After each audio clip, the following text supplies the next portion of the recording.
Hello everyone, it's your buddy Sven here once again coming at you with another Warframe video. Now today we'll be discussing a Two-Forma Scindo Prime build, as you can see by the 2 stars here and the giant Scindo Prime name. Now, I realize what some of you may be thinking.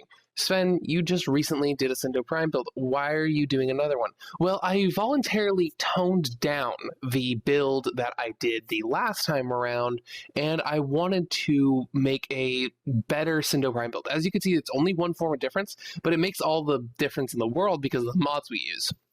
These are harder to get your hands on in a lot of situations. There are substitutes, which I can talk you guys through in the comments if you have those questions. But without further ado, we're going to go ahead and get right into the build. It's a two-forma build, and I'll point out the formas as we use them. Now, going down, we're going to start with actually one of the format slots, the stance slot. We're going to use Cleaving Whirlwind. However, Tempo Royale has the same polarity and the same exact amount of mod capacity that it gives. Sorry, something in my throat here. So you can use Tempo Royale if you want to use that instead of Cleaving Whirlwind. I like Cleaving Whirlwind personally, and it's easier to get your hands on. But if you have Tempo Royale, you like Tempo Royale, by all means use Tempo Royale. Next up, we have Berserker. Berserker, and by the way, all these mods in this build are maxed out, literally every single one. Berserker, when maxed out, 30% attack speed bonus for 24 seconds on critical hit and can stack up to 3 times, meaning that you have a 90% attack speed bonus for 24 seconds, and every single crit you get won't increase the attack speed, but it'll refresh to 24 seconds. Way too good to not have on this. I play Buzzkill on this one because the 120% extra slash on a slash-oriented weapon, way too good. If you really need to and you don't have your hands on it, you could substitute this one for Jagged Edge, and you'll be able to just really work with that one. It's a 90% extra slash damage. You're not losing too much, but Buzzkill does make a difference in later game. Now we, of course, have the max pressure point, 120% melee damage. I don't see really any melee builds not use this. I challenge you guys to find something that really doesn't experience much of a drop-off. If they don't have a max pressure point on there, it's just too good. I can't wait till they release a primed pressure point. I would love to see it.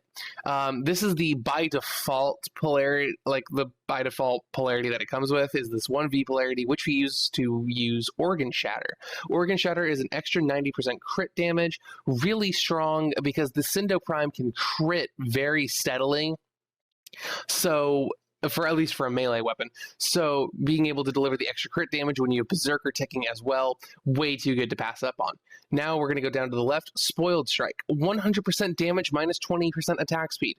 So we are gaining we're doubling our damage for the cost of 20% attack speed, but we have Berserker, which will end up giving us an extra 90% attack speed. So overall, Berserker at max is going to give you an extra 70 if you want to account Spoiled Strike as a minus on that.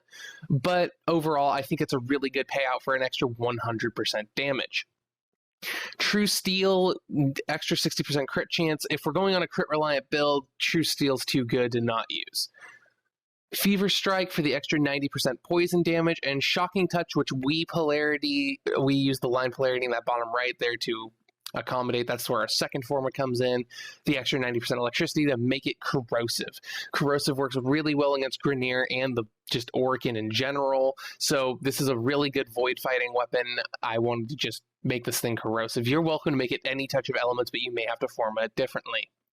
Now, to cover the stats, 78.874 impact and puncture. That's, not huge, but it's pretty nice.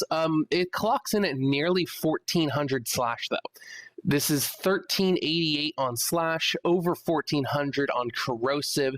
This thing is really, really hard hitting. Its spin, leap, and wall attacks clock in at nearly 6000.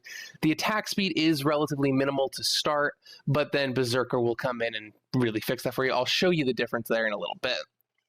32% crit chance at a 3.8 multiplier, really good. 15% status chance. And yeah, its burst and sustained DPS are pretty solid, 2295.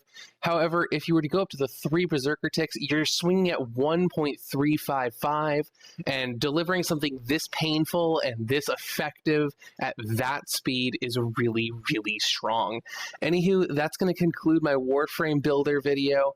I'm really excited to see if any of you guys really like this build. It's a Two-Forma one, and this is overall the build that I would be using using for the Scindo Prime. Anywho, if you guys have any questions, feel free to leave them in the comments below. If you like what you heard in this video, please leave a like down below. It helps me out a whole lot. And if you want to see Warframe videos on the regular, it's my most commonly recurring series and what I really cover, hit the big red button down below, subscribe to my channel, and you'll see my videos the moment they come out. I'll be implementing a new schedule next week. I will cover that at some point later.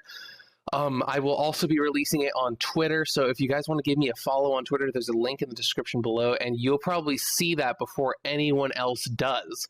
Anywho, this has been Sven. I'll see you on the next video. Take care.